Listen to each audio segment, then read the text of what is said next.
በስመ አብ ወወልድ ወመንፈስ ቅዱስ አሐዱ አምላክ አሜን። ናይ ሕልና ጸሎት ምስጋና ለእግዚአብሔር ይኹን። ክብሪ ንአቦ ይኹን፣ ክብሪ ንወልድ ይኹን፣ ክብሪ ንመንፈስ ቅዱስ ይኹን፣ ሕጅን ንዘለዓለምን ክሳብ ዘመናትን አሜን።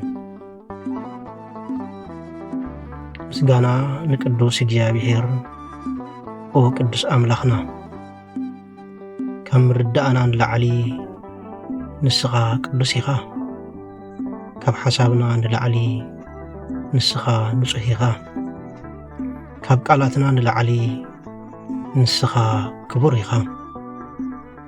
ኣብ ዘይቀረብ ብርሃን ትነብር፣ ገና ኣውያት ትሑታት ድምንኢልካ ትሰምዕ። ሰማይን ምድርን ብኽብርኻ ሙሉኣት እዮም፣ መላእኽቲ ኣብ ቅድሚኻ ይንቅጥቀጡ፣ ቅዱሳን ብኣኽብሮትካ ይሰግዱ። ምስናይ ዝግና ኦ እግዚአብሔር ንዓይ ሓጥእ ከይተረፈ ጸሎተይ ትሰምዓኒ። ኦ እግዚአብሔር ኣምላኽ ንስኻ ብሩኽ ኢኻ። ኦ ፈጣሪ ኩሉ ዓለም ነመስግነካ፣ ምኽንያቱ ንስኻ ኢኻ ንኹሉ ኣድማስ ዓለም ብቃልካ ዝፈጠርካ። ንሰማያት ከም መጋረጃ ዘርጋሕኻዮ፣ ፀሓይ ንብርሃን ብመዓልቲ ኣብራህካያ፣ ወርሕን ከዋኽብትን ንለይቲ ወፈኻንላ። ወርሕን ከዋኽብቲ ብለይቲ ሃብካና፣ ሰብ ካብ ሓመድ ካብ ምድሪ ፈጢርካ እስትንፋስ ሕይወት ገበርካሉ። ኦ እግዚአብሔር ናብ ሰማያት ክንጥምትን ከለና፣ ኣኽራንን ባሕርን ክንርኢን ከለና ነፍስና ከም ዝትብል ኦ እግዚአብሔር ክብርኻ ክንደይ ዓብዩ ንዘለዓለም ብፁዕ ኢኻ። ምስጋና ንኣብ ንወልድ ንመንፈስ ቅዱስ ሎሙን ዘለዓለምን አሜን። ምሕረትካ ካብ ውቅያኖስ ዝዓመቐ እዩ፣ ካብ ሰማያት ድማ ዝለዓለ እዩ። ምስ እንወድቕ ኣይትገድፈናን፣ ኃጢአት ምስ እንገብር ናብ ንስሓ ትጽውዓና፣ ምስ ደኸምና ንስኻ ትበርትዓና፣ ንዝሕታሌና ትዕገሰሉ፣ ምስ ወደቕና ለውሃትካ ተሪኤና። እሙናት ኣብ ዘይኮንናሉ ጊዜ ብስምና ትጽውዓና። ኦ ጐይታይ ከመኻ መን ኣሎ? ከመኻ መሓሪ መን ኣሎ?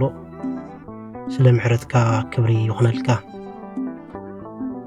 ኦ ጐይታናን ኣምላኽናን መድኃኒናን ኢየሱስ ክርስቶስ ነመስግነካ ኣለና። ንስኻ ንኣቦ ሓደ ወዲ ኢኻ፣ ብብርሃንካ ብርሃን ንርኢ ኣለና።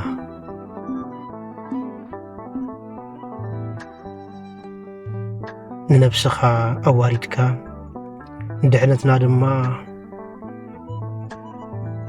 ልዕል ኣበልካዮ።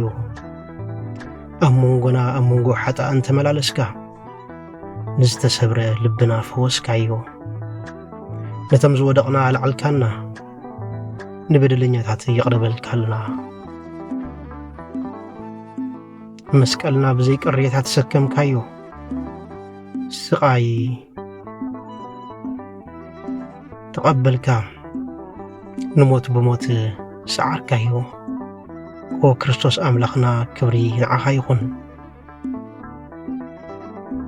ንቅዱስ መስቀልካ ነመስግኖ፣ ብኣኻ እውን ንሕጐስ ኣለና። መስቀል ተስፋና እዩ፣ መስቀል ሓይልና እዩ፣ መስቀል ጽንዓትና እዩ፣ መስቀል ዓወትና እዩ።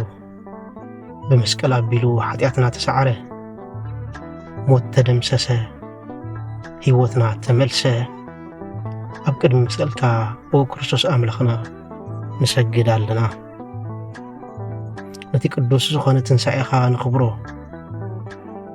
ምስጋና ንኣብ ንወልድ መንፈስ ቅዱስ ሎምን ዘለዓለምን ይኹን ኦ ወሃቢ ህይወት መንፈስ ቅዱስ ክብሪ ንዓኻ ይኹን። መጸናንዒ ኃጢአተኛታት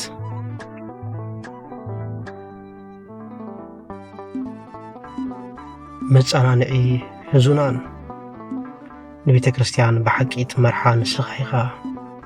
ንነፍስና እትቕድሳ ንነፍስና እትለምልማ ንስኻ ኢኻ። ቃል ኣብ ዘይብሉ እዋን ክንጽሊ ትምህረና። ኦ መንፈስ ቅዱስ ኣምላኽና ንዓ ኣብ ልብና ሕድር። ነቲ ብኃጢአት ዝመልአ ልብና ቀይሮ። ነቲ ብትዕቢት ዝደንደነ ልብና ኣሕውዮ። ኦ መንፈስ ኣምላኽ ክብሪ ንዓኻ ይኹን። ኣብ መከራውን እንተኾነ ነመስግነካ ኣሎና። እቲ መንገዲ ዋላ ጸልማት እንተኾነ ሕጂ እውን ነመስግነካ ኣለና። ዋላ እውን ጾር እንተኸበደ ነመስግነካ ኣሎና። ንዓኻ ከነመስግን ኦ እግዚኣብሔር ኣምላክ ብቑዓት ግበረና። ህይወት ቀላል ምስኮነ ጥራይ ዘይኮነ እምነትና ብርቱዕ ጥራይ ኣብ ዝኾነሉ ዘይኮነ ኣብ ግዚኡን ኣብ ዘይግዚኡን ነመስግነካ ኣሎና። ንስኻ ብታሕጓስ ኣምላኽና ኢኻ እሞ ኦ ኣምላኽ ካብ ቃንዛና ፈውሰና። ስምካ ንዘለኣለም ብሩኽ ይኹን። ብቅዳሴ ነመስግነካ፣ ብውዳሴ ነመስግነካ፣ ብመዝሙር ነመስግነካ፣ ኣብ ግዚኡን ኣብ ዘይግዚኡን ነመስግነካ።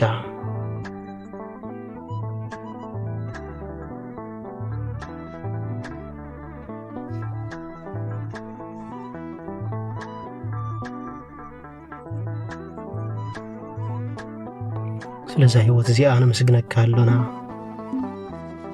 ኣብ ዘይርዳኣሉ እዋን ኣብ ዘይርዳኣና እዋን ሰባት እውን ንእምነትና ኣብ ዘይርድእሉ እዋን ነመስግነካ ኣሎና። ስለ ዝተመለሰ ጸሎት ነመስግነካ ኣለና። ስለ ዘይተመለሱ ጸሎትና ነመስግነካ ኣሎና። ስለ ዝኸፍትካዮ ማዕጾታት ነመስግነካ ኣሎና። ስለ ዘይተኸፍቱ ማዕጾታት ነመስግነካ ኣሎና። ነዚ እስትንፋስ እዚ ስለ ዝሃብካና፣ ነዛ ህሞት እዚኣ ስለ ዝሃብካና ክብሪ ኩሉ ናትካ እዩ እሞ ነመስግነካ ኣሎና።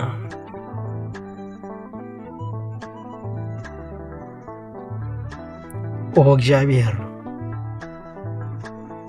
ውዕለትካ ካብ ቃላት ንላዕሊ እዩ።